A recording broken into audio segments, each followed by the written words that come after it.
Hello student, आज की class में exercise based on mixed tenses का जो हम लोग एक्सरसाइज कर रहे हैं उसका आज पांचवा हम लोग करेंगे। इसके पहले हम लोगों ने जो है 4 एग्जांपल्स देख लिया है। यदि आपने नहीं देखा है तो डिस्क्रिप्शन में लिंक है, आप जाकर वहाँ पे देख सकते हैं। चलिए इसको देखते हैं बिना देर करते हुए।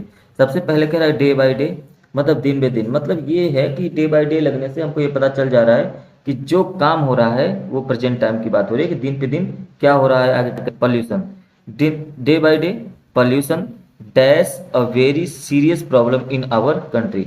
मतलब दिन पे दिन जो है वो प्रदूषण जो है, पॉल्यूशन जो है वो हमारे देश में एक बहुत ही गंभीर समस्या बनता जा रहा है। क्या हो जा रहा है? बनता जा रहा है। इसका मतलब ये है कि इज बिकमिंग हो जाएगा। क्या हो जाएगा? Is becoming. Day by day pollution is becoming a very serious problem in our country. दिन पे दिन कंट्री है वहाँ पे पॉल्यूशन एक बहुत ही गंभीर समस्या बनता जा रहा है। और बात है डे बाय डे जब भी सेंटेंस में आता है तो वो कंटिन्यूस टेंस ही बनता है। प्रेजेंट की बात हो रही है इसलिए प्रेजेंट कंटिन्यूस होगा। अब इसी के अकॉर्डिंग हम लोग जो है टाइम को देखते हुए आगे बढ़ेंगे। ऑल अवर इम्पोर्टेंट सिटीज़, जो भी हमारी इम्पोर्टेंट सिटीज़ हैं, dash to be the most polluted. Found जो है मेन वर्ब है, देखिए हर जगह पे। तो कौन सा फाउंड है? पाए जाते हैं, है ना। तो ऐसे में क्या करेंगे? तो यह है कि हमारे जितने भी इम्पोर्टेंट सिटीज़ हैं, ऑल आवर इम्पोर्टेंट सिटीज, वो सबसे ज़्यादा प्रदूषित पाए गए हैं। तो पाए गए हैं, जाहिर सी बात है ये पैसिव में होगा। जब कोई काम किया जाता है किसी के द्वारा या कुछ हुआ होता है किसी के द्वारा तो वो पैसिव में होता है। तो ऑल आवर सिटीज, जो इंपॉर्टेंट सिटीज है वो पाए गए हैं। कैसे? पोल्यूटेड पाए गए हैं। तो ऐसे में क्या हो जाएगा इसके बाद? तो हैव बीन फाउंड हो जाएगा। हैव बीन फाउंड हो जाएगा इसका आंसर। Have been found. हमारे जितने भी इंपॉर्टेंट सिटीज हैं वो सबसे ज़्यादा प्रदूषित पाए गए हैं।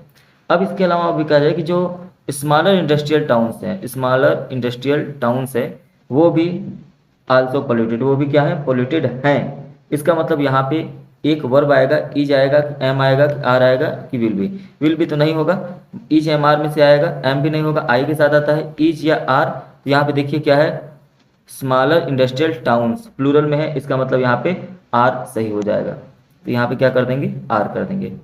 ठीक। इसके बाद आगे कह रहा है कि two major areas of pollution. Pollution के दो मेजर एरिया हैं। कौन कौन से? Dash air and water. Air का पोल्यूशन हो रहा है और वाटर का पोल्यूशन हो रहा है। तो यही दो मुख्य क्षेत्र हैं। तो यहाँ पर भी सब्जेक्ट क्या है? एरियाज है। सब्जेक्ट क्या है? एरियाज है। तो वर्ब जो है वो आएगा प्लूरल। और यदि वर्ब प्लूरल आएगा तो उसमें से कौन सा सही हो जाएगा? तो यहाँ पर भी आर ही सही हो जाएगा। ठीक। तो यहाँ पे क्या हो जाएगा? आर। तो इसके अकॉर्डिंग यदि हम देखें तो यहाँ तक स्टोरी ये बनी कि day by day pollution is becoming a very serious problem in our country. All our important cities have been found to be the most polluted. Smaller industrial towns dash also polluted. मतलब जो day by day है हमारा pollution हमारे देश में एक गंभीर समस्या बनती जा रहा है। हमारे सभी इंपॉर्टेंट सिटीज़ हैं वो सबसे ज़्यादा प्रदूषित पाए गए हैं, पोल्यूटेड पाए गए हैं। और जो स्मॉलर इंडस्ट्रियल सिटीज़ हैं वो भी प्रदूषित हैं। अब आगे कह रहा है एयर पोल्यूशन। सब्जेक्ट आपका एयर पोल्यूशन है तो इसके अकॉर्डिंग क्या आएगा? सब्जेक्ट सिंगुलर आएगा। Air pollution dash that. तो यहाँ पर क्या फील करें? तो यहाँ पर करेंगे एयर पोल्यूशन का मतलब क्या है, वही मीन्स बता रहा है। तो यहाँ पे मीन नहीं होगा, मीन्स हो जाएगा। ठीक है, क्या हो जाएगा? मीन्स। तो यहाँ पे कहा जा रहा है कि air pollution means that. Air pollution का मतलब है कि there dash no pure air and to pure air to breathe in and this results in a lot of health problem.